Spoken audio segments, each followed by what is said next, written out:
Give me the date. That's great. Finally dressed Boy Scout. Ready? Okay.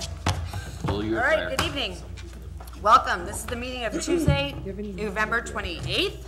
This meeting is being held in accordance with the public laws of 1975, Chapter 231.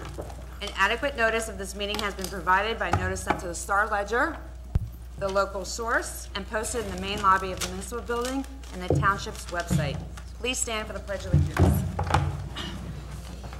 I pledge allegiance to the flag of the United States of America and to the republic for which it stands, one nation, under God, indivisible, with liberty and justice for all. And if we could just stay standing for a minute for our troops, both here and abroad.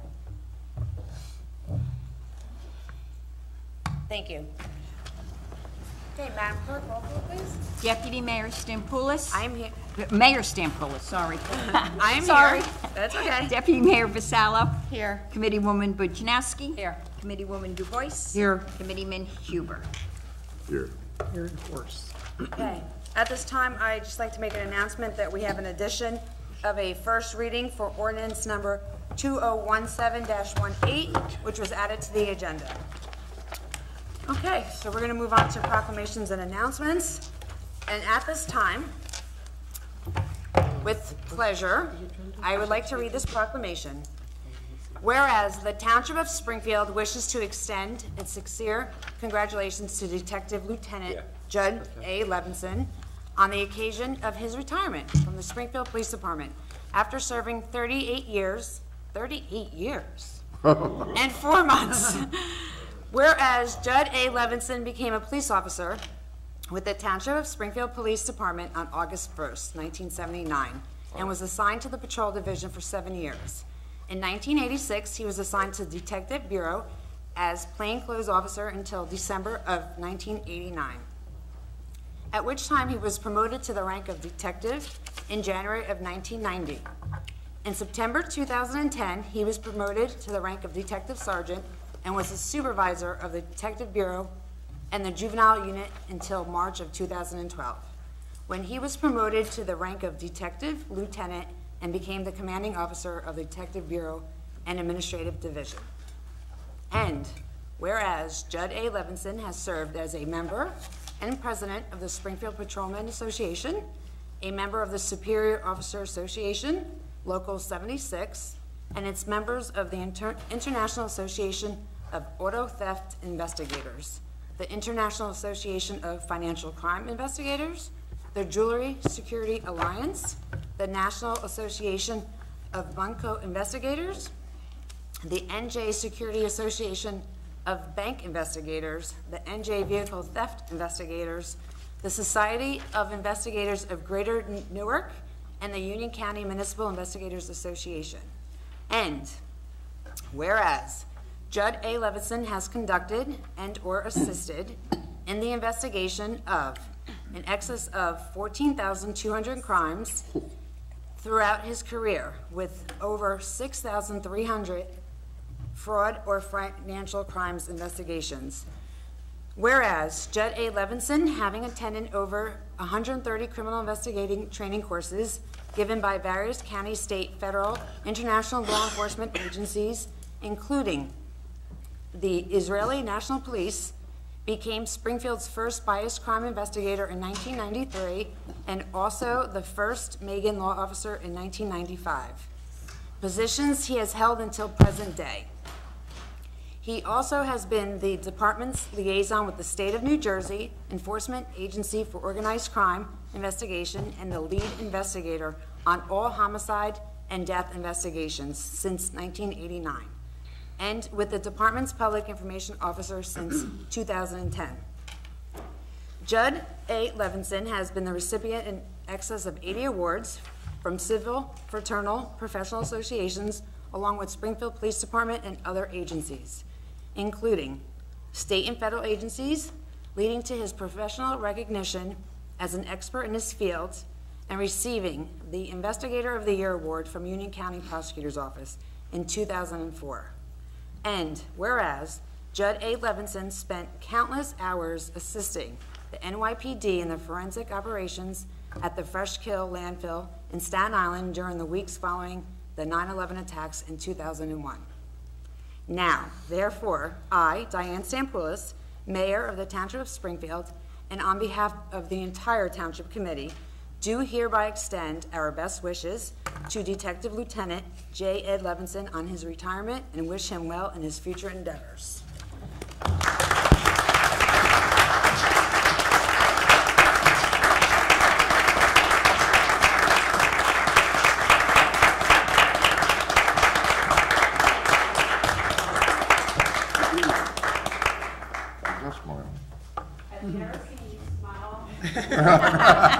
I just Thank you so much on your retirement.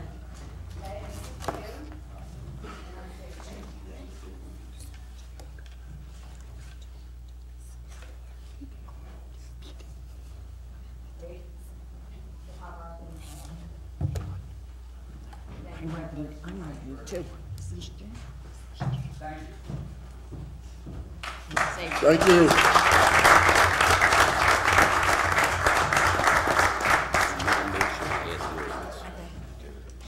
Okay. Chief Cook, did you want to say something? This would be the perfect opportunity. Yes? No? Can I speak from here? I'll be loud. Sure. I mean, I've talked about Judd the past few months. I know Mayor Huber and we joke back and forth about Judd. Again, it's been an honor of mine to work with him in the Defense Bureau and throughout my career. And I apologize, I wrote that up. I tried to keep it as brief as possible, and I had to use a very small font to fit it on here, so I apologize if it's hard to read, but again, we'll certainly miss him. He's been an asset to Springfield.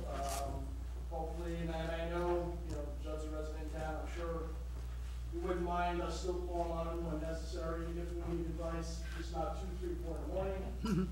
Hopefully, he won't charge us a consultation fee, but it's been a great honor to work with him. He's well known throughout the county, New Jersey, with federal agencies, and it's been a pleasure of mine, and I'm sure of our guys here in the department that work with him also.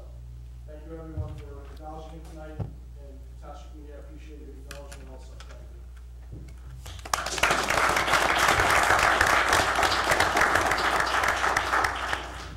And yes, this is the first time I saw you smile. I want to wish you good luck, Jen. Same. And I know I'll see you around. I'll say hi when you're in the supermarket. Keep an eye on him in the soup. No, but good luck, whatever you decide to do. Yes, we wish you the best of luck. Thank you, Judd. Enjoy your retirement. You've definitely earned it. Yeah. Flip over here. Okay, at this time, actually, I need a motion to add the addition for the ordinance number 2017-18. Motion. I'll second it. Okay. Call. Roll call, Madam Clerk? Okay. Committeewoman DuBois, Yes.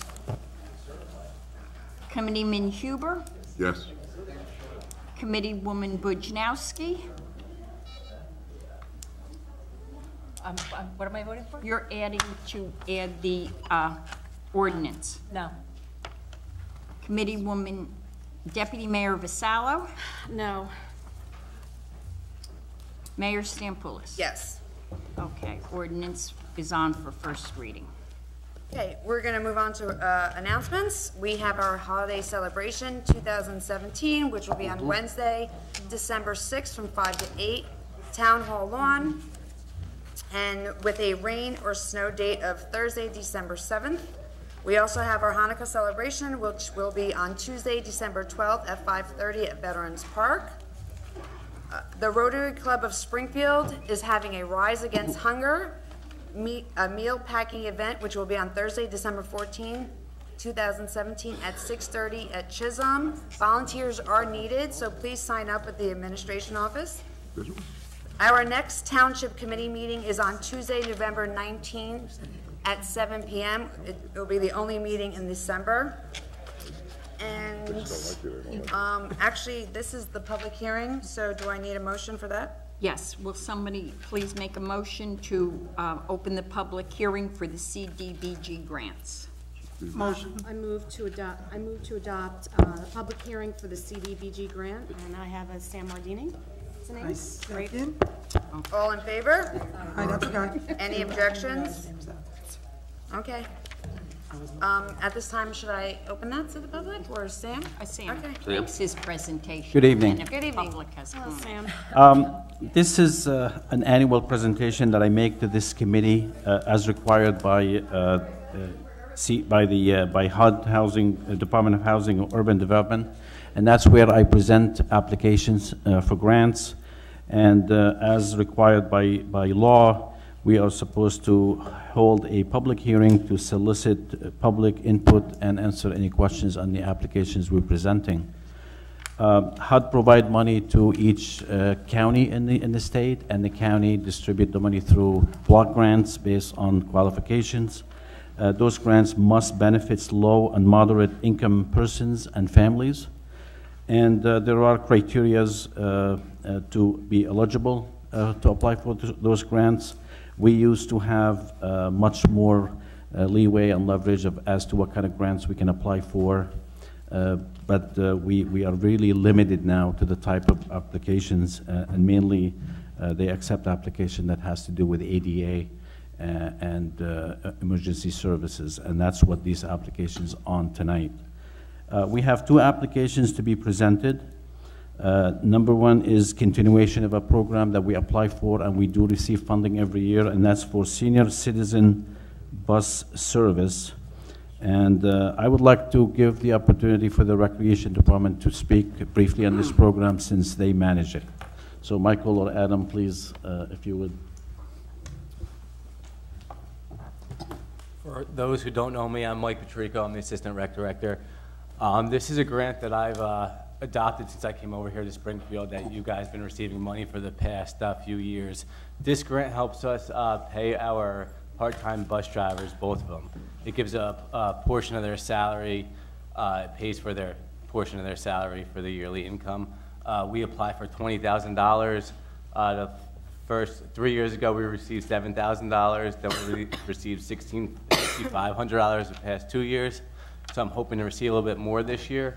I just give them a description of what we use the money for on the application, and hoping to hear. I do quarterly reports on what we use the money for, send them reports on our payroll, things like that. So that's what we use this grant for.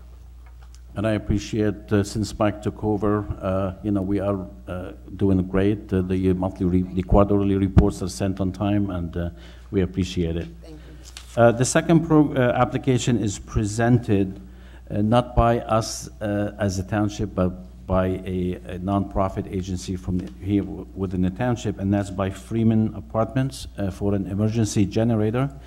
And I have here to present their application is Mr. Charles Newman, who's the Executive Director for Freeman's Apartments, Inc., and he will give us a brief description of the request. Thank you, Sam. Thank you, Mayor and committee members. I am Charles Newman. I'm president of New Jersey Connect, and we developed Freeman Apartments here in Springfield with the help of the township. The township provided the property on a long-term lease, and it was built and completed back in 2001. It has 14 units. 8 of those units are located on the second floor, and 90% of our residents are people who use wheelchairs. So what we're trying to do is get an emergency backup generator so that we can make sure that people can evacuate the building safely if we have a power outage or some type of disaster. The backup generator that we've identified and the proposed generator that we want to purchase would cost approximately $55,000.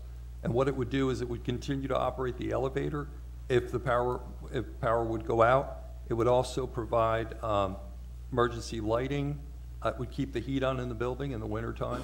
And it would also allow a certain number of electrical outlets to operate in the building so that people could recharge electric wheelchairs and cell phones. So it would go a long way in terms of the safety of our residents. So that's what we're proposing, and we're hoping that we can have your support for our community development block grant.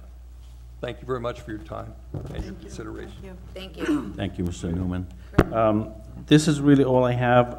You know, we have been very fortunate to receive funding, not 100%, but we have been receiving money from this program every year for the last 25 years. I think if I total everything up, we probably received over $2 million through this program. So I'm very pleased, and I will be happy to take any questions from you or the public.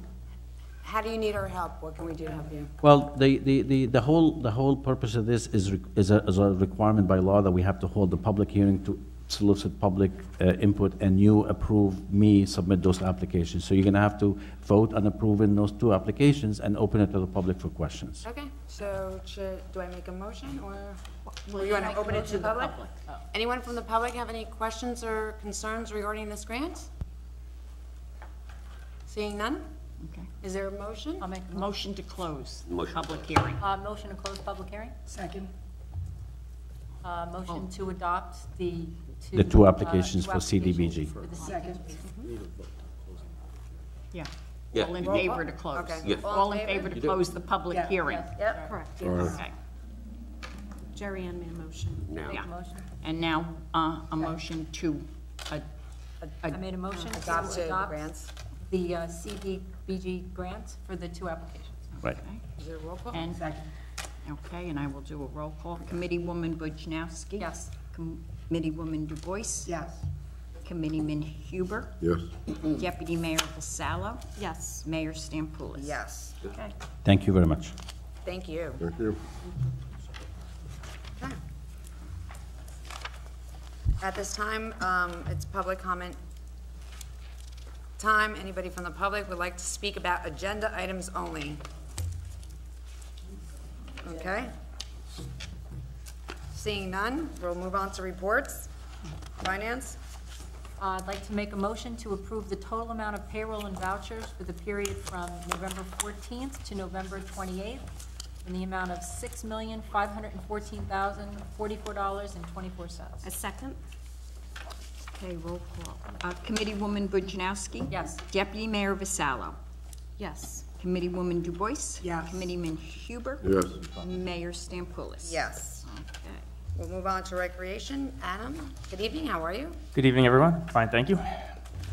First, I just want to thank Sam and Michael again for working on the Community Development Block Grant, which Sam's been doing for a number of years, and Michael started this year, so we really helps the budget of the Recreation Department, at least to receive a portion of that senior citizen bus driver salary back. So thank you both for working on that.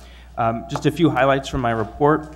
You had a presentation from the pool project manager, Mike Disco, a few weeks ago on the status. We've continued our weekly meetings. We paused for Thanksgiving. We'll be meeting again on Friday. But, even as of this morning, I was on site, and it's really spectacular to see the cinder block footings of the additions.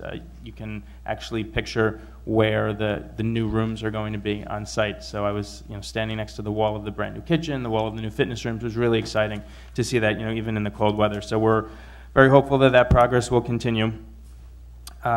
Within the next month or so, hopefully you'll be able to consider a contract award for the snack bar, the bid specs. We start very early with that. That'll be coming up shortly, and then we'll be working on hiring for the summer, again, within the next month or two. So we get very little break after the summer season ends before we start planning for the next season.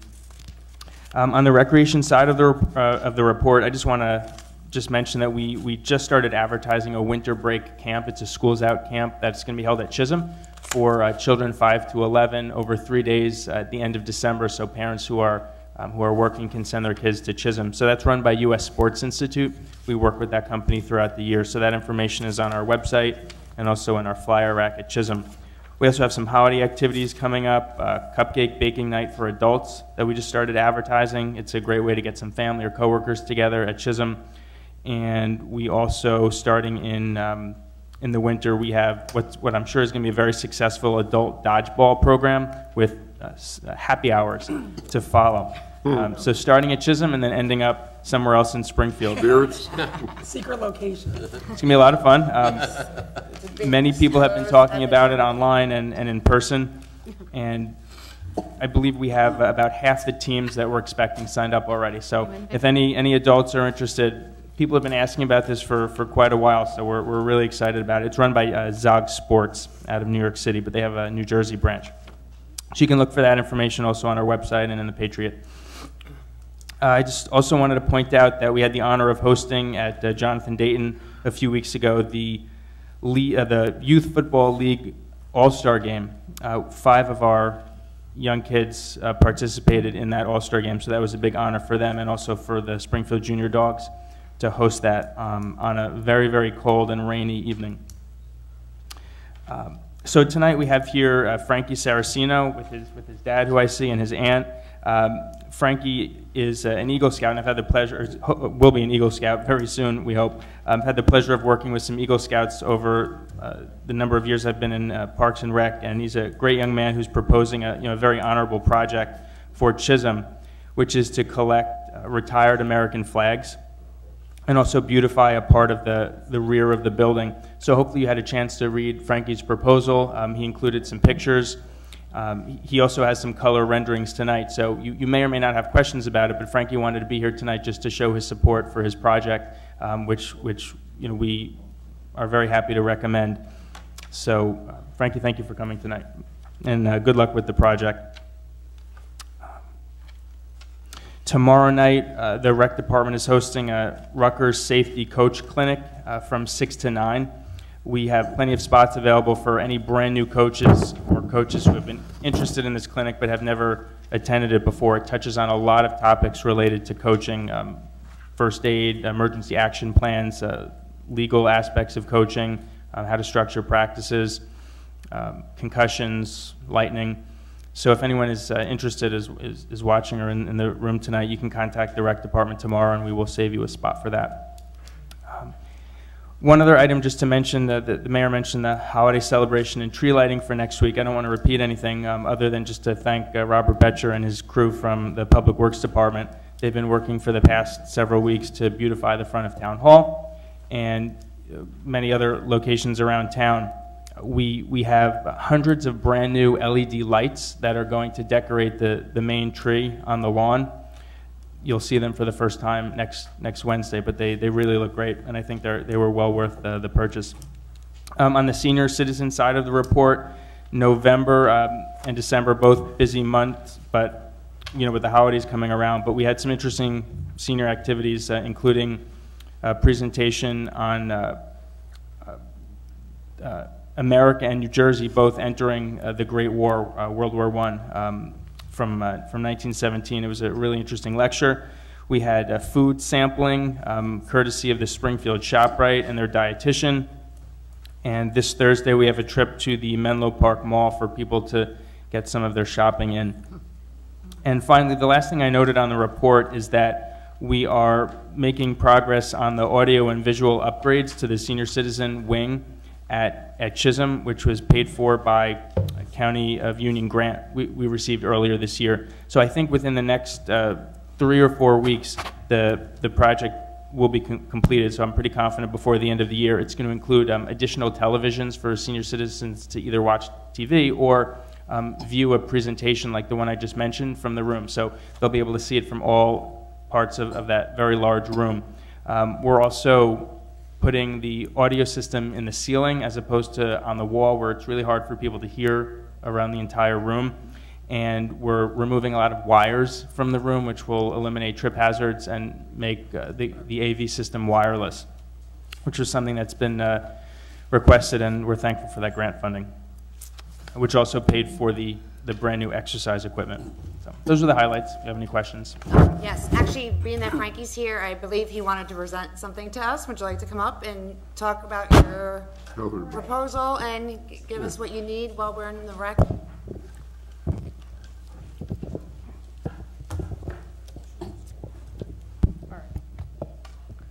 So, all right. Your name. Hello, My name is Frankie Saracino. I am 14 years old and a Life Scout of Troop 73 in Springfield, New Jersey. So my Eagle Scout idea is to have a flag drop box in the back of the Chisholm Center.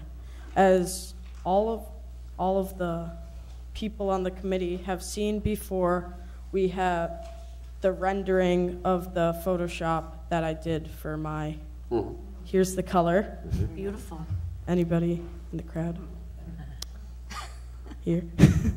And then, as well as that, we're gonna put mulch on the ground, we're gonna plant some flowers and add some benches that we have there.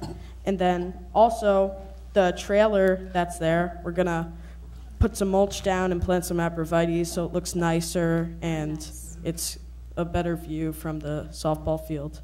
We for love everyone dressing watching. up Yes. storage containers. We've talked about that before, so smart idea.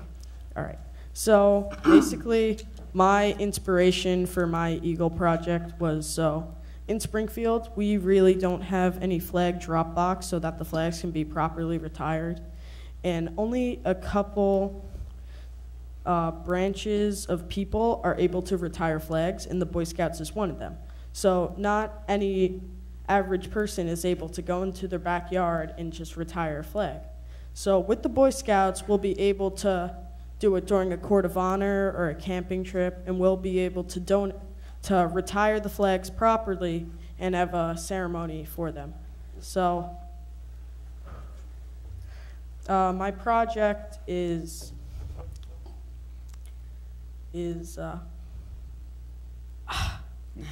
Don't be nervous. You got it. We don't do that. You've been doing so well. You've got it. So my project is basically that, and if anybody has any questions for me, I'd be happy to answer them. So if citizens of Springfield had a flag that they would like to retire, they could bring it to the Boy Scouts and you guys would do? Drop it in the box. Oh, just correct? drop it in the box. And then we'll do the rest. Yeah, so they do the rest. How do you retire? So how we retire them is we unfold them, and then we drape them over the fire, and then we let them burn until it's all burned out. And then when it's all burned out, then we put it, yeah. Thank you. Well, Frankie, I think on behalf of the committee, I can speak for them, and we approve your project. All right, Okay? thank you. Are we going to vote on this now? It's on the Sure. discussion. We can do it while he's here. Yep, let's vote on it now. I think it's a discussion item. Great, it's a perfect, it's a really good idea that you had, and I think, Discussion. Oh, at the end? All right, yep. So let's move over to discussion items. If somebody can make that motion, we'll vote it while Frankie's here. Motion to accept or Adopt? adopt. Okay. a second? Frankie Saraceno's Eagle Scout project. Yes. Okay. All in favor? Aye. Any objections? Okay. Frankie, your project is approved. Thank you. You're Great welcome. job, Frank. Good Great job. idea.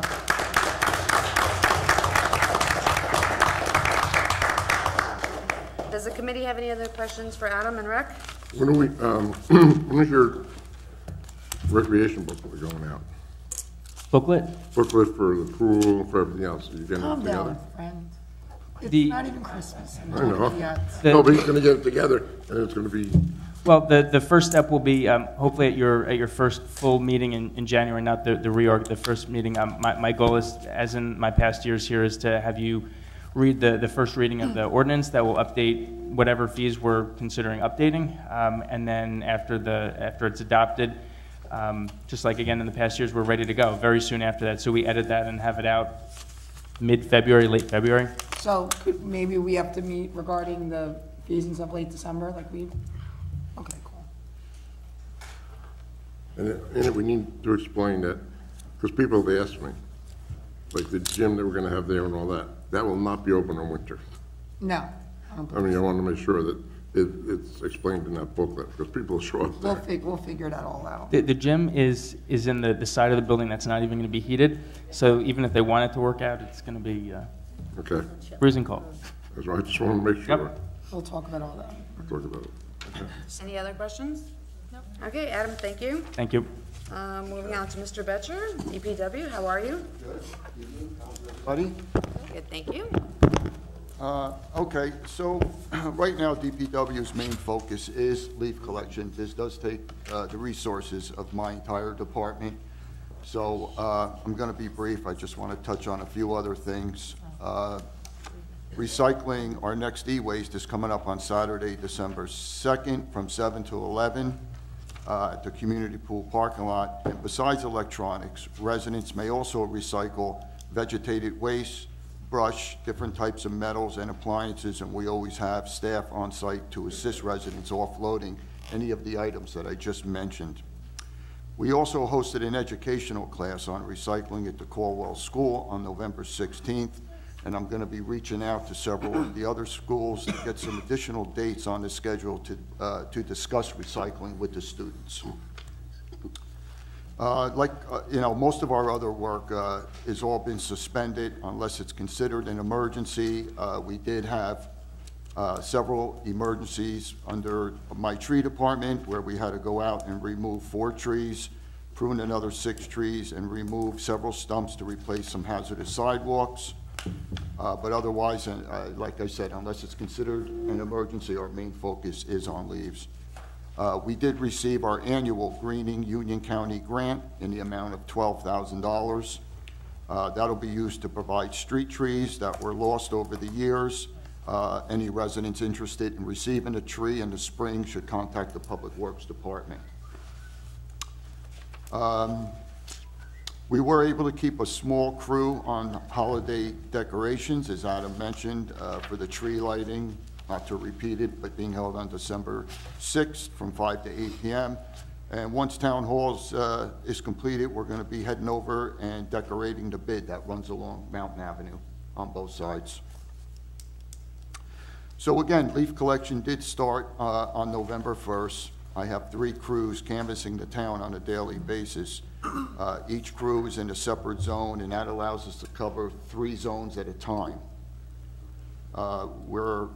We've completed our first collection of the entire town.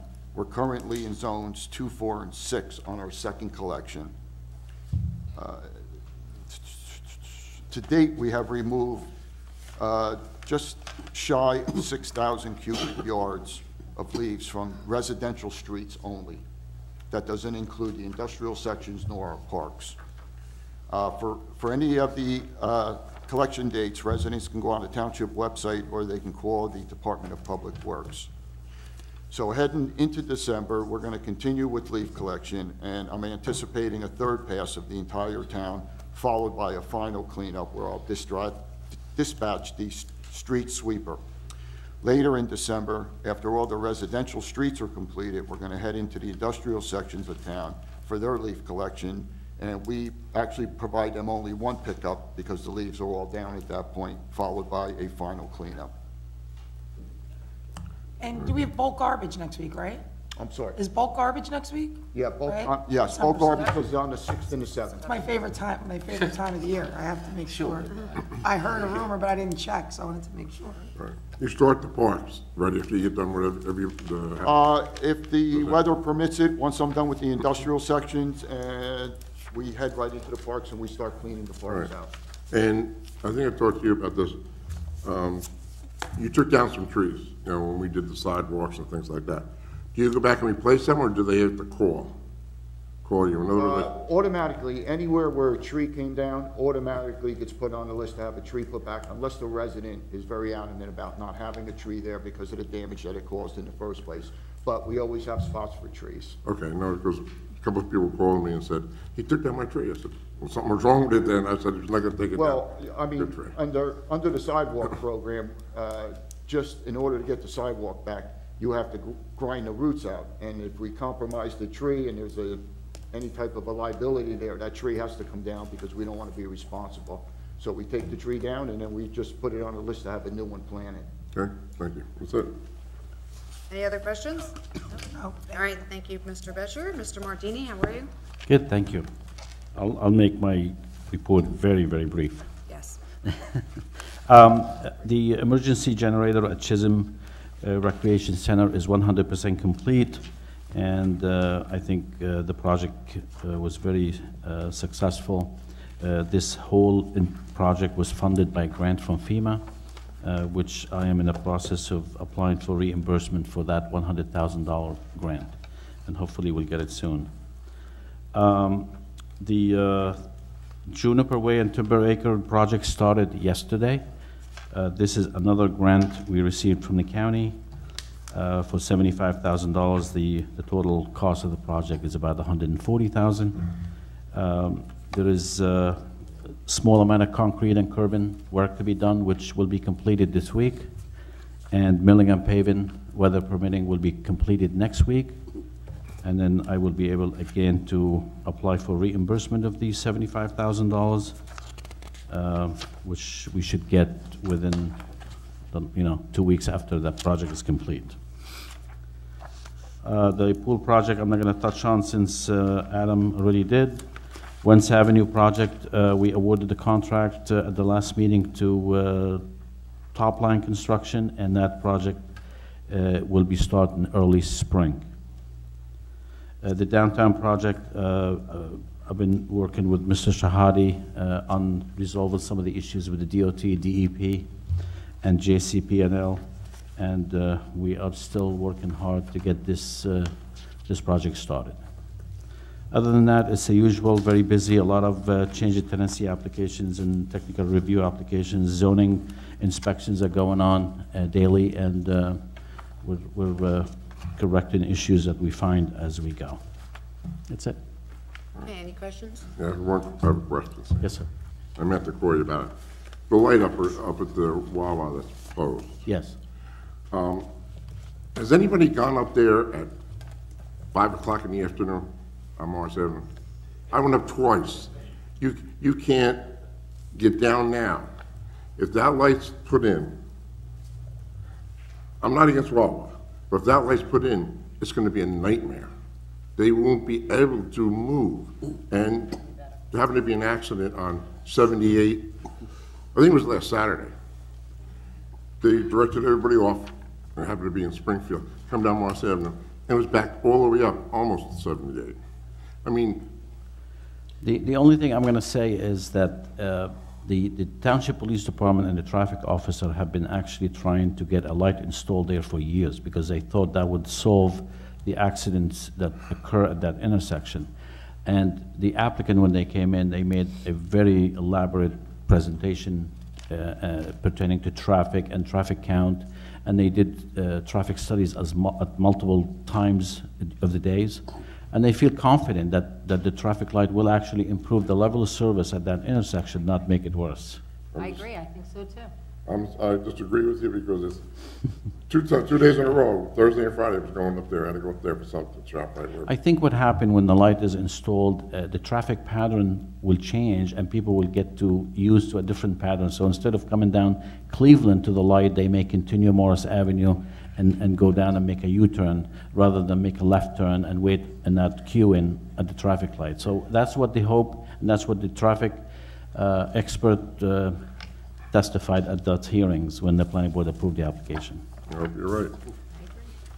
Any other questions? Okay, Mr. Mordini, thank you. Have a good night.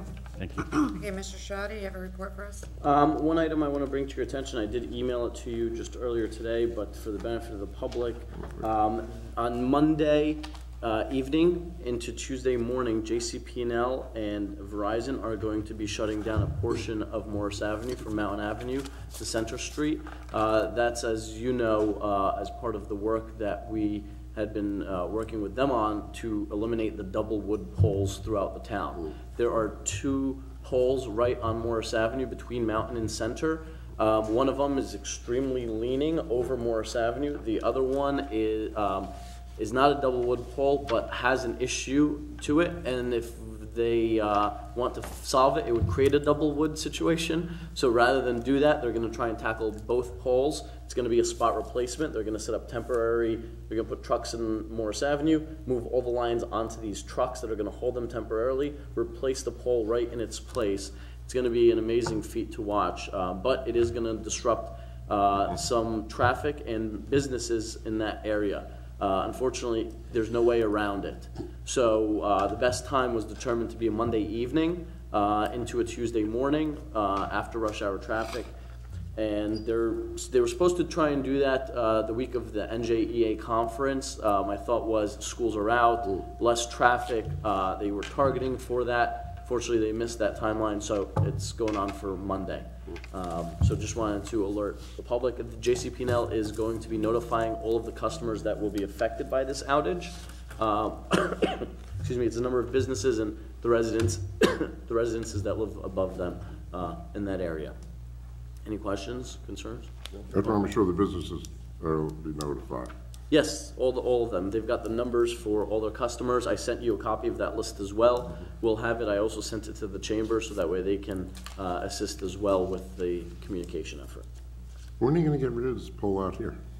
Their goal is to have almost all of the double wood poles done by the end of the year. I don't think that's going to be possible, but they are working on all of the, we identified about 28 or so of them, and those are on their list, so they're going to be doing them. The Morris Avenue one is a priority, though. Once they get that, that's the biggest hurdle, then they can start tackling the others.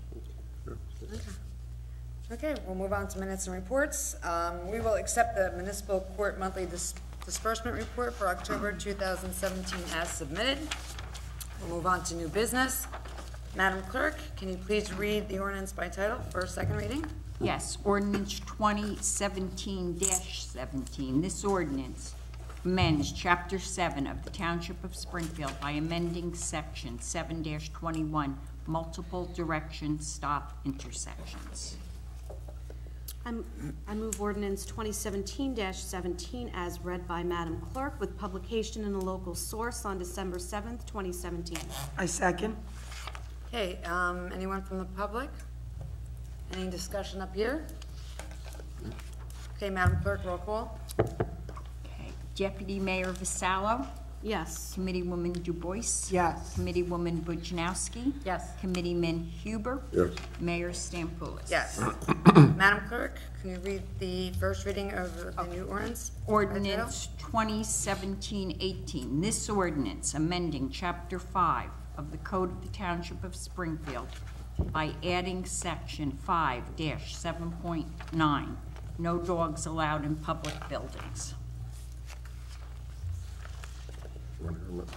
Motion? Madam Chairman, on ordinance 2017-18 for publication in a local source is December 7th. And final hearing would be Final the hearing. 19th. 19th, December 19th. I second. Any public comment? Any discussion up here? Yes, I have a quick question. What about service dogs? Is that, is, For accepted. Yeah. okay, that's not written in here, correct? No, by law they are. Yeah. I mean, if we want to add it again, but by law, you can't prohibit against it. And you need to verify it's a service dog Just with make proper sure service paperwork. doors are in there. Any other? Well, when you're in a public place, you never have to go up to somebody and ask them, excuse me, is that a service dog? Most dogs have a service something on them, so. All right, so you would never have to go up and verify it. Okay. Okay. Is there a vote, Madam Clerk? And Yeah. it's Correct. it's indicated on the vest, Yeah. clearly indicated. Madam Clerk, roll call. Okay. Committeeman Huber? Yes. Committeewoman DuBois? Yes. Committeewoman Bujanowski? No. Deputy Mayor Vassallo? No. Mayor Stampoulis? Yes. We'll move on to resolutions. Let's adopt these resolutions by consent agenda. If anybody has an objection, I will gladly pull it. Resolution 2017-269, 2017-270, 207-271, 2017-272, 2017-273, 2017-274, 2017-275, 2017-276, 2017-277, 2017-278, 2017-279, 2017-280, 2017-281, 2017-282, 2017-283, 2017-284, 2017-285, 2017-286, 2017-287, 2017-288, 2017-289, and the last one is 2017-290. Is there a motion? Make a motion to adopt resolutions by consent, 2017-269. Can I do through 288? All the way to. No, 290. 290, yeah. Second. Oh, second. Okay. Committeewoman Bujanowski. Yes. Committeeman Huber. Yes. Committeewoman Du Bois. Yes. Deputy Mayor Vassallo. Yes. Mayor Stampulis. Yes. Okay, we'll move on to discussion action items. We'll move on to number 2. Is there adoption? Move to adopt request from the Jewish Learning Center for use of the bucket truck belonging to the township and operated by township employee during the Hanukkah celebration on Tuesday, December 12th, 2017 at 5:30 p.m. at Veterans Park. They provided a hold harmless and certificate of insurance. I second. All in favor? Aye. Any objections? Number Well, should we 3. vote, wait a minute, should we vote on that individual, because it's gonna cost money? I'm sorry? We might have to vote on that separately, am I correct? Because that's, we're paying There's something. no over- money on I don't that. think there's any money above Wait a that, minute. is No, there? it's an Are we paying insurance. overtime for somebody to go over there with the bucket truck? Oh, by the That's township money. employee. See, I mean, I just wanna make sure. Okay. Because nobody says anything. Okay. Okay. Committeewoman Bujanowski. Yes. Committeewoman Du Bois. Yes. Committeeman Huber. Yes. Deputy Mayor Vassallo. Yes. Mayor Stampulis. Yes. Okay, number 3. I move to approve a request from the fire department to make use of privately owned property at 102 Irwin Street for purposes of fire department training prior to the building being demolished, which is a hold harmless will be provided. I second. All in favor? Aye. Any objections? Number 4. Approve the request for recreation department for blood drive sponsored by Signature Realty and American Red Cross at Chisholm Center on Sunday, December 17th, 9 to 5. Certificate of insurance provided. I second. All in favor? Aye. Any objections? Okay, we'll we have a correspondence from Roy, resolution extending the 2% cap on police and fire arbitration contract awards. Is there any questions on that? No. Okay, move on to any unfinished business. Okay, public comment time. Anyone from the public with any governmental issue, please come forward, state your name and address, and be mindful of our 5-minute time limit. Barbara Hickey, 23 Alvin Terrace. Good evening, everybody. As you know, we've been here several times before as a chairperson and member of the Springfield Flood Mitigation Committee. We have been trying to actively move things along with the Flood Mitigation Committee, and it has gotten to the point where we really need the support of the Township Committee and the Township, and to play an active role and to support us and help us in going forward. As you know, we're all Springfield residents, and that's all we are. We're not political, we're not, experts in flood mitigation. We try to bring things to the township, to people, different staff members within the township, and try to work on the issues. But we really don't have any leverage to do anything.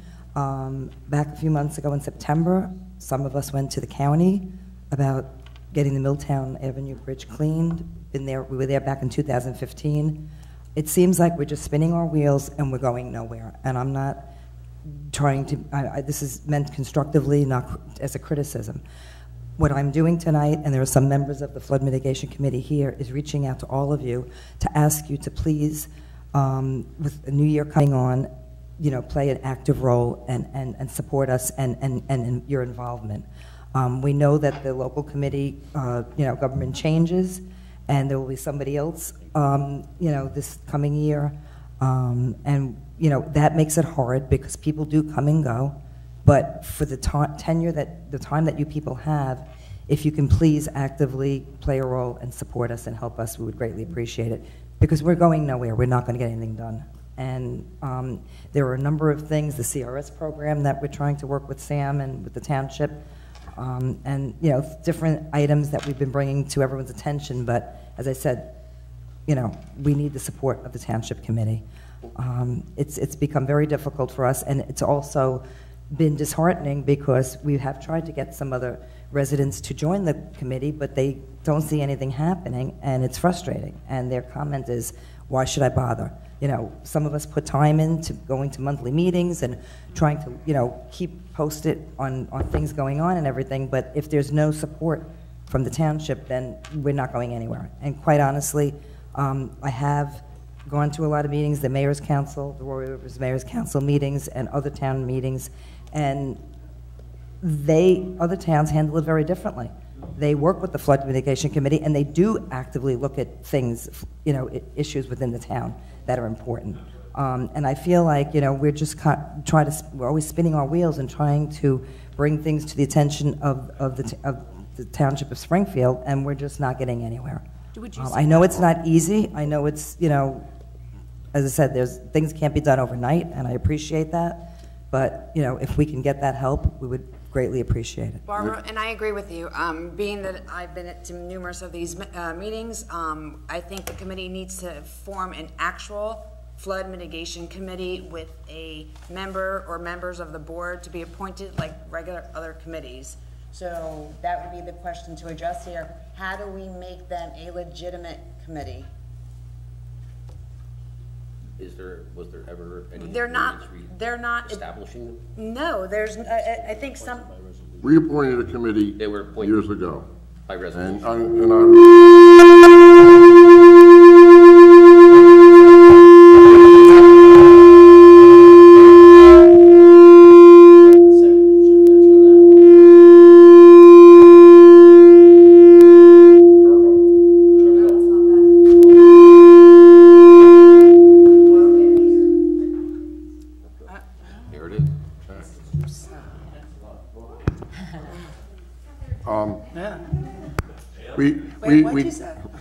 We did appoint a committee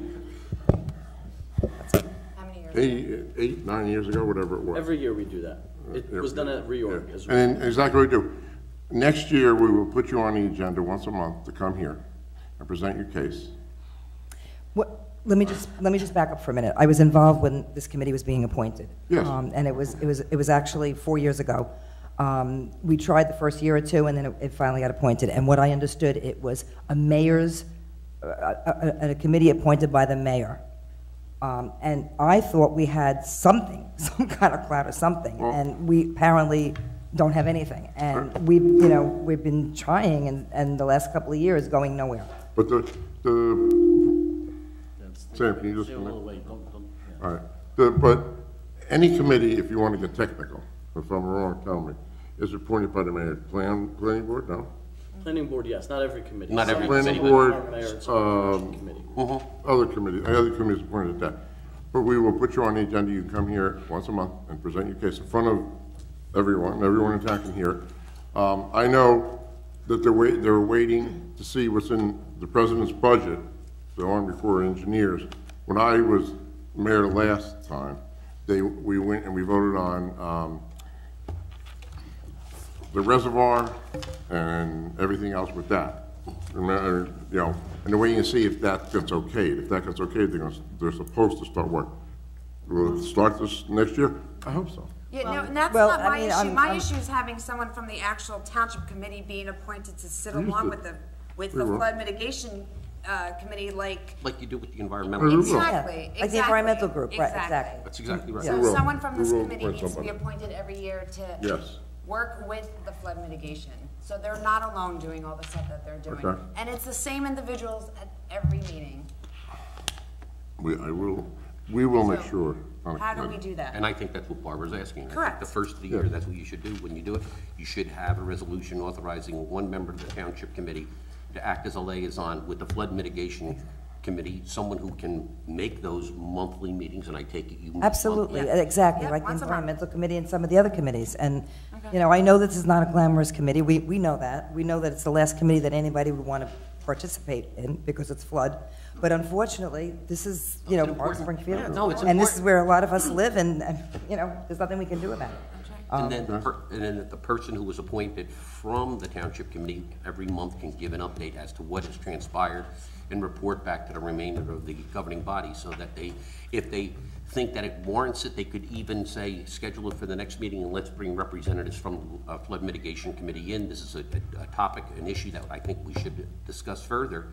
And that will keep the rhythm and the dialogue going back and forth between the governing body and the Flood Mitigation Absolutely, Committee. you got it. Is that okay? And one last thing I want to leave you with, and a lot of you know this, you know, when we went, it's very difficult, us dealing with the county. Again, when I go, I'm a resident. They look at me like, you know, who are you?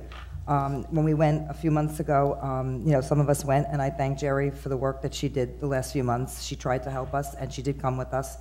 I know you were there, Rich, as well, and I appreciate that. But again, everything then just falls off the table. I mean, just to let you know, and for the record, Jerry has been in touch with the township engineer at the county, and they did test the soil. The soil is not contaminated. So that's a big thing, because for several years I've been hearing, well, if it's contaminated, oh my God, you know, I know this is very costly, but especially if it's contaminated. Well, the soil is not contaminated. And I know that the Township of Springfield gives the county a lot of money every year and has done that.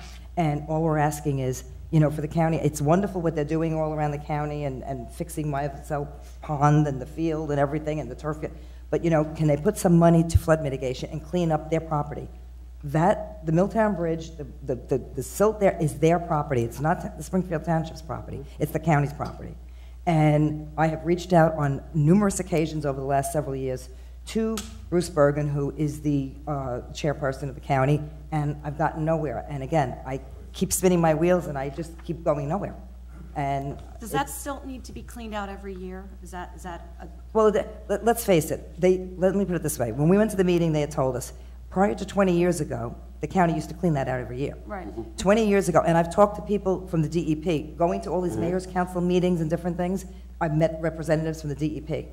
They recognize, the DEP does recognize that they've kind of created this problem, because over the last 20 years, they made the ruling and everything so stringent where people could not go and touch the silt and all, it had to be tested and everything. And because of that, they've caused a lot of problems in a lot of towns with the silt building. Well, if you look at the silt on the Milltown Bridge, 8 feet high, this has not been cleaned out for almost 20 years. They were saying that it was somehow the silt had contamination? They thought it was contamination, but they tested it, it's not contaminated. The EPA has but it has been defined that, but it was never tested, correct? It was never tested until recently. So they held off all those years, and the silt has accumulated over the years, right? Exactly. So to my understanding, Ms. Bujanowski, you had worked with them diligently, right? She did, yes. Right, to have that soil tested, and it took years, and I think a few phone calls by Mrs. Bujanowski was able to clear that up. So from now going forward, my question to you is, what have you seen other towns within Union County? You had mentioned earlier that they've been much more proactive in getting things done. I'm going to give you one. I'm going to give you an example. There's been several. One is Millburn. Okay. And, you know, it doesn't take a rocket scientist to figure out. We're downstream from Millburn, okay? You go to Millburn. Oh, no, I've lived here for 42 years, but I do know the issue everything is very clean, and they keep it very clean. They're very adamant about that. Right, and I understand the issue emanates from the dam in West Orange. Yeah, but not just the dam. I'm saying their streams and all. And that's Essex County. Right. Essex County, exactly. Okay, so that's a different county. So they're dealing with a different group, and we're dealing with the Union County Freeholders group, correct? Yes. Except at the mayor's council meetings. But I want to mention something. At the last mayor's council meeting that Springfield hosted, we talked to some people after they gave the report of the mayor's council and everything. There was an engineer there, and actually I have his card. I don't have it with me. I have it home. He's done work in the area. He's done work for the last several years. Millburn, Union. Matter of fact, he did work up to the Morris Avenue Bridge, and he said more work is supposed to be done after that, but it stopped. He doesn't know why it dropped off the table. How funny is that? But in any event, I was telling him that what I've been being told by the county is that it takes 5 years to get a permit to do anything. And he said, we've gotten permits in early as 90 days. Well, I mean, I almost fell off my chair. He said, we've gotten a year, 90, you know, as I said, early as 90 days, maybe a year, 2 years, and I'm being told 5 years. And if they would have applied, I'm coming here 6 years. Right. If they would have applied when we first came, we would have had the permit already and been able to clean it up. But what this person is telling me, this engineer, it said that he's done work all around. He's done a lot of work in Millburn. He's done work in Union. I mean, you know, we have to try to be a little proactive here and push a little bit, because They're just gonna sit here and say, well, you know, Well, we had that, right?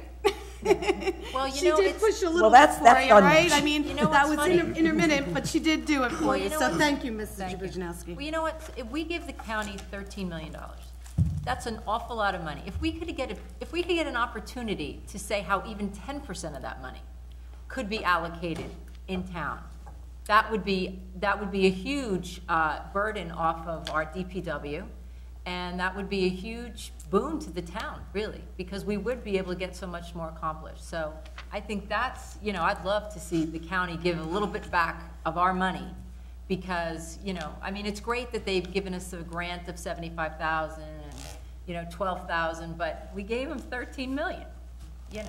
Barbara, how long has your group been formed? Since when? When did you form your group? well, I mean, this has been 6 years since Hurricane Irene that we've been coming as residents, but officially the mayor, it was actually 4 years ago. 4 years ago. Okay, so, I guess Linda, for the new year, is that a resolution that we need to discuss? Well, you'd have to discuss it with the committee Okay. and see if that's Mr. what they Heber, want to do. that will be your job to discuss that with the committee. Barbara, if you can give me the name of the engineer who said he can get it in I have his 30 days report at home. I or wish I whatever. had it with me. Ken has it. 60 days. I'll get it, I'll get it to you. You got my email. Yeah, I'll email it to you. And Email it to actually, me. I will. the next mayor's council meeting is December 7th, 7 PM in Milburn, so we'll attend that. Oh, the next Yes. mayor's, okay. Thursday, December 7th, 7 PM, Milburn Township, second floor. Okay, and, I'll send that to you, Barbara. okay, thank you very much. I appreciate that. Thank you very Thank much, you. and happy holidays, everyone. Anyone else from the public? Any governmental issue? Please come forward, state your name and address. Again, Hi. Phil Bellin, 29 Becker Road, Springfield. It's about the road again. I'm sorry I missed your meeting on that 13th. You told me the 13th, and I looked on the website, and I guess you moved it to the 13th for the decision on what you're gonna try to do to help me. I would like to know how you came up with the decision. Mr. Not to Shah? help with the road. I talked to Ziad, and Yeah. he said the engineer was out there. I guess Peroni was out there. Would you like to address? No, it's up to you guys. I I don't- provided you all the email report, so it's up to you. Well, Sam, you and I talked about this. Am I correct? Yes. About that? You want to tell them exactly what, because we talked about, I talked about it in the last meeting with him. He can tell you exactly. He and I have, Mr. Bell and I have spoken several times in the last week or two also, so he's aware of our conclusions. I guess he's looking to an appeal to you. But No, that's not. actually, I Oh, don't, your conclusion was it's okay. Right. There's no, I want to see the science with it, you know, takes science to build a road. Right, and it was built in accordance with specifications, so as I What explained. specifications does the township use? State, use the state regulations, or? Look, Can I just respond? Sure, go ahead, Mr. Lane. There is no road construction in this situation. There was a milling and paving of an existing road. A road that was milled 1.5 inches and repaved 1.5 inches. There's no construction. The road it is today where it was before it was paved. And I have photos to show you. I have photos from before pavement and after pavement. The road was not reconstructed, it was merely paved, milled and paved. It was milled and paved. Correct. But was it put back to what standards? It was put back to the way it was before. We removed 1.5 inches and we put down 1.5 inches. We They didn't. put more than, they milled it all the way down to the dirt. Well, maybe a lot of our roads, unfortunately, have no base, and when you mill it to the dirt. And this is unfortunate situation. Some of our old roads don't have a lot of pavement on them, so you mill 1.5 inches, and sometimes you end up getting the dirt. They milled more than 1.5 inches, and they put back more than 1.5 inches. Because I was there when they milled it. I was there too, I didn't and I'm see- telling you, I was there, sir. I was there, and they milled 1.5 inches, and they put back 1.5 inches. I'm telling you, I have photographs, which I will be happy to share with you, showing the road and the grades exactly at your driveway is what it is today. Your driveway needs work. Your driveway sloped toward your property, and your driveway needs work. I made suggestions to you, and I'm sure Mr. Shahadi did, as to how you can reconstruct your driveway so that the water runs along the gutter line and doesn't end up in your driveway, or some of it? If I raise the driveway, the water won't come out of your driveway. I'll be happy to meet with you again and give you my recommendations, but it is not a township issue, in my opinion. Well, when you put back a road, if you built a road in the town, what standards do you use? We did not build a road. We did No, not I'm construct a asking road. question. If you were to build a road, you use state standards, the town have its own standards? We use the DOT standards, sir. DOT standards. Correct. Okay, so if this road doesn't meet DOT standards, I am not gonna go take down the road and rebuild it to meet the standard if it doesn't. It is what it is. That's what we have. okay, but a public road shouldn't cause hazards in any way. It doesn't cause hazard. You have an issue with your driveway, and you need to fix your driveway. There was no issue with the driveway? Mr. Yes, there Martini, is. One second. Members of the governing body, we've had these conversations with Mr. Bellin on the phone repeatedly. I don't think it's right to subject Mr. Mardini to this. The professionals, the town staff have explained this. I provided you with a lengthy explanation. I get that the residents, the son of the resident is not happy with the situation. I understand, I sympathize, but there's no conclusion that he's going to be happy with. We've offered him to work with him and provide alternatives, and that's where it is. Unless you decide that you want to spend the money to deconstruct the road, reconstruct it, the matter is concluded. Well, We've already had a contractor come out there and mill the portion in front of his driveway again after the initial paving to try and attempt to alleviate the problem, and it still is not to their satisfaction. But as I explained, and as Mr. Mardini has explained, there are a number of other factors here involved. So, the back and forth is not going to solve the problem. I don't think it's productive. Yeah, I agree. if he milled the road and put it back to state standards, it would have worked. I mean, But you put it back to the standards where, in other words, if I take an inch and a half off of here, I put an inch and a half back. Granted, it might have been a little bit more than an inch and a half taken off. You put it back to where it was. I'm not an engineer. None of us are an engineer up here. Qualified as engineers. well, I know, if you top the road, state standards, is a curb drop, you're supposed to be an inch and a half off, that's state standard. Right. It's less than a half inch. Also, the face of the curb is supposed to be so high, measured so far from the curb. It doesn't meet that either. I gotta go measure it, send it to my engineer, but nobody wants to help. You know, my friends wanna come and mill the road down and fix it. It's your road. Okay. But- Thank All right. you. Okay, thank you. Thank you. See you again. Okay, moving on to executive session. Madam Clerk? No. Oh, I'm sorry. I haven't been here from the last 6 meetings, so I have to catch up a little bit. Mike Bartosh, 77 Tudor Court, Springfield. Steer me in the right direction. And I don't know if this has something to do with the town or the county. Crosswalk on Hannah Street, there is none. And you've got a lot of people that are coming from the DMV, crossing the street, or getting out of their cars that are parked on the far side of the other side of the street.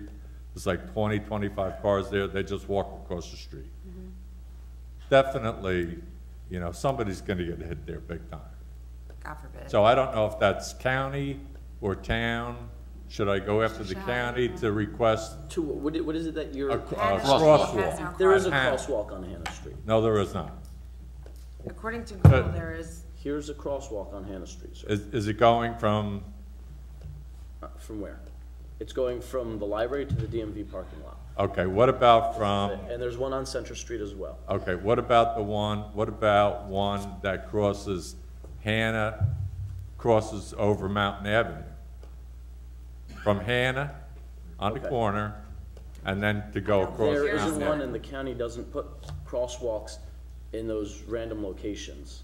They'll put it where there's a light, but that's the same reason why all along Mountain Avenue, all the way up to Chaffee's, Yeah. and even beyond, there's no crosswalks unless there's a traffic light and the existing one that exists right in front of the Mountain Variety or Chaffee's. What is it, Mountain Variety or Chaffee's? But Chaffee. the chief is here and he can also speak to this. We've requested from the county a crosswalk study along all of Mountain Avenue. Correct, chief? That is correct. And they are not going to put crosswalks there. It will only cause more accidents, was the feeling. Is that not correct? At Hannah Street? That's the only one that I was concerned about. That without a traffic light, that you put an intersection there without a traffic light, Yeah. it will cause more pedestrian accidents. Is that Okay. correct, chief? I don't want to, Okay. am I correct? Yes. Okay. I don't see the need for one at the location you speak of. Then I won't waste my time on that. My second question is, a lot of towns have fluorescent orange flags on each side of the street. And I've noticed them in New Providence, Berkeley Heights. They're all on county roads / town roads. I was wondering if that's the responsibility of the town or the county. For instance, Evergreen and South Springfield, Wabeno and Mizell, Wabeno and Mountain. Right in front of the town hall, you got 1, 2 crosswalks here. Try to get across that street sometime. It's impossible. I was wondering, what's the direction there? Is it that's the county responsibility, What or is the flags? town? Sorry, what they're. What they are, They have orange fluorescent flags with holders on each side of the street. So if an individual is crossing, let's say, Mountain Avenue in New Providence, coming from school, you know, they grab one of the flags and they hold it there, and it has a tendency to have people slow down and or stop. Where if you go down, I believe on Mountain Avenue and Mizell, the county, I think it was the county, put up crosswalk or pedestrian signs at the crosswalks. Those, the yellow ones? No, those pedestrian signs are ours, aren't they? Yes. Well, they're right on top of the crosswalk. Yeah, those, you're talking about the stanchions right in the middle of the road? No. Or you're talking about the ones on the On the sides? side. On the sides. Yeah. The ones Yeah. on the sides, those aren't ours. Those are county. Yeah. And they're right at the crosswalk. So, I mean, like, who's gonna stop? I could understand if they were maybe, 75 feet or 100 feet prior to the crosswalk, but the signs are right on the crosswalk. So, Go ahead. ma'am, so, Yes, you may. those signs, all those signs, they're done in accordance with, again, DOT regulations, federal DOT, the manual on uniform traffic control devices. However, there are things that you can do above and beyond, such as what you're talking about, these flags. I asked the chief to come up here, he was hiding in the back. Because he and I actually have, in our regular meetings, have been talking about improving safety at the crosswalks along Mountain Avenue. We've discussed those ideas. He's gone to the county and he's been working with them, him and his traffic bureau. We're trying to get, what is it, those lighted pedestrian signs? Correct. So I don't know, Chief, if you can talk a little bit about the efforts to improve pedestrian safety on Mountain Avenue? Yes, as you had stated before, we had a study done by the county in reference to crosswalks, and they did not feel that extra crosswalks were necessary or warranted, which we also agreed with. In reference to the flags, I've never seen or heard of that. That's an interesting concept, but we've been discussing, Mr. Shahadi and I, as he said in our department head meetings, getting the pedestrian crosswalk signs, the yellow warning signs that are illuminated, that flash and do catch your attention with the LED lights. We're working with the county now. They agreed with us to get them. We're pricing them out to place them at certain intersections. Evergreen and South Springfield is one of them. So we are working on that.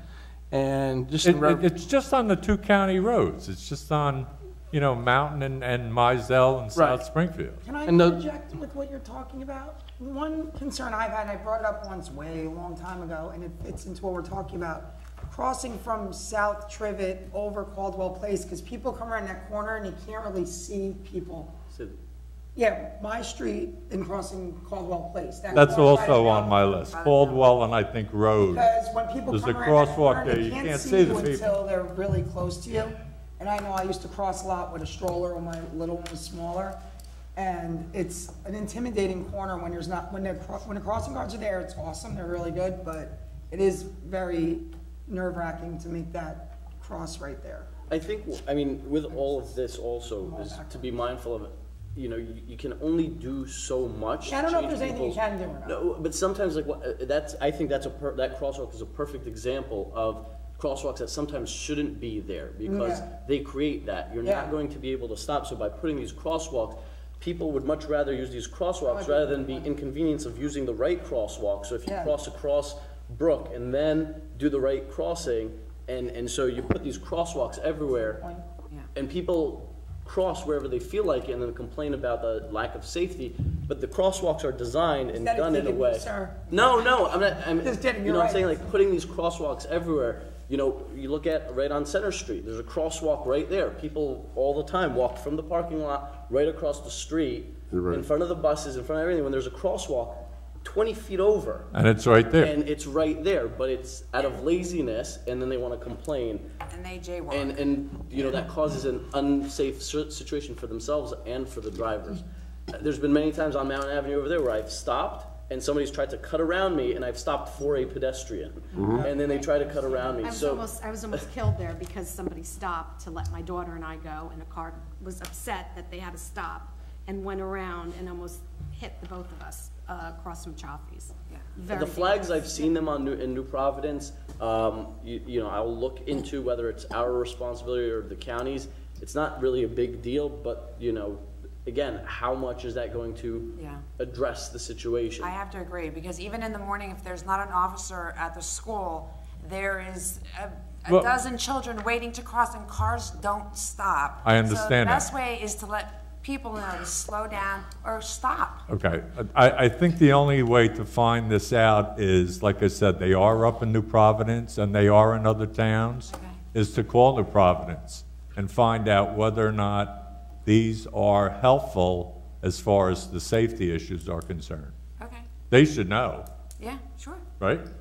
Mr. Shai, is that something? That's an easy thing. Okay, thank you. That's a no-brainer. Anything else, Mr. Bartosh? I do.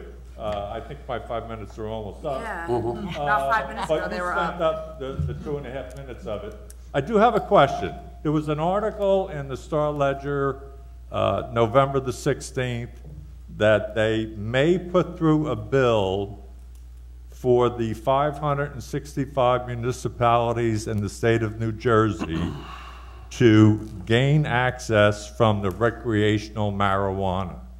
That each town, in order to enjoy those benefits, they would have to open up a pot store. Just food for thought, and I was wondering how the town council or how that would be approached in the town of Springfield. I have not personally read that article. If you'd like, you can. Great present it to article. me. I'll leave it here with you. Anybody else from the board like to make a comment on that? I haven't even thought about it. I heard of it because I saw you comment, but I haven't seen the know all article. about So, I know all about it. okay, Mr. Bartosh, anything else? Being a veteran, I appreciate everything that you have done for us.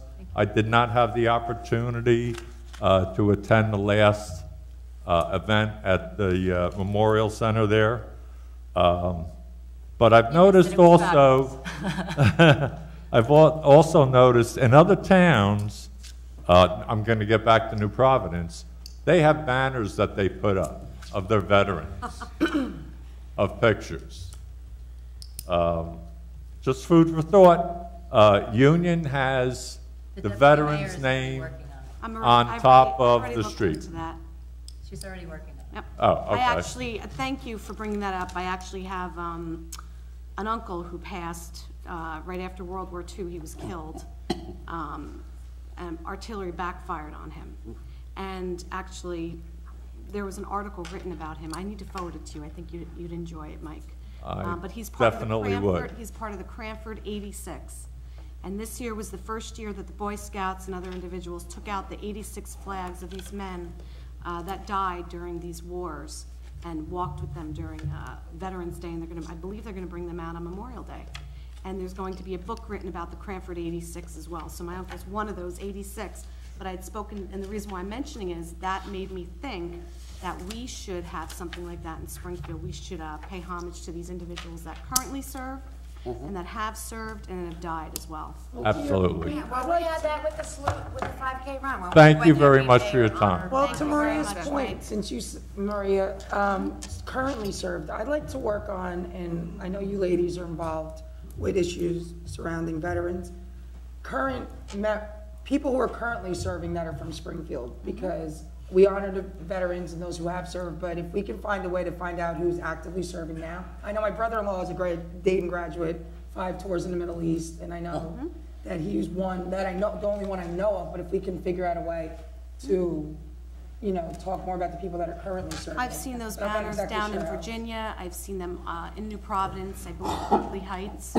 I've seen them in Chickatink, Virginia. They are absolutely phenomenal and beautiful. They're dynamite. They truly are, and I think that would make a great addition to this town. And it's not a price tag that's picked up by the town. Correct. I believe the individual pays for it. Mine's- I think it's like $200. Yep. But the local PD or the fire department puts them up. Yep, no, we could talk further. I have an idea about that. Okay, Thank you, though. Thank you. All right, we're moving on to executive session. Madam Clerk, please read the resolution by title. Is anyone else coming in? Oh, we have any other public comments? Any other comments? Madam Clerk, please read the resolution. Resolution 112817, whereas Article 6 of the Open Public Meetings Act provides that a public body may hold a closed session, and whereas the Township Committee will, during this meeting, enter into discussion of the following matters: personnel, finance, and recreation. Whereas the matters to be discussed in closed session are to remain in the strictest of confidence by all Township Committee members in furtherance of their fiduciary duties to the Township. Now, therefore, be it resolved, matters discussed at this meeting will be released to the public when the reasons for discussing and acting upon them in closed session no longer exist. Is there a motion? Motion. Yes. Second. All in favor? Aye. Any objections? Okay, I'd like the public to know that we will be coming out and not taking any action. We will be coming out and adjourning the meeting. Thank you.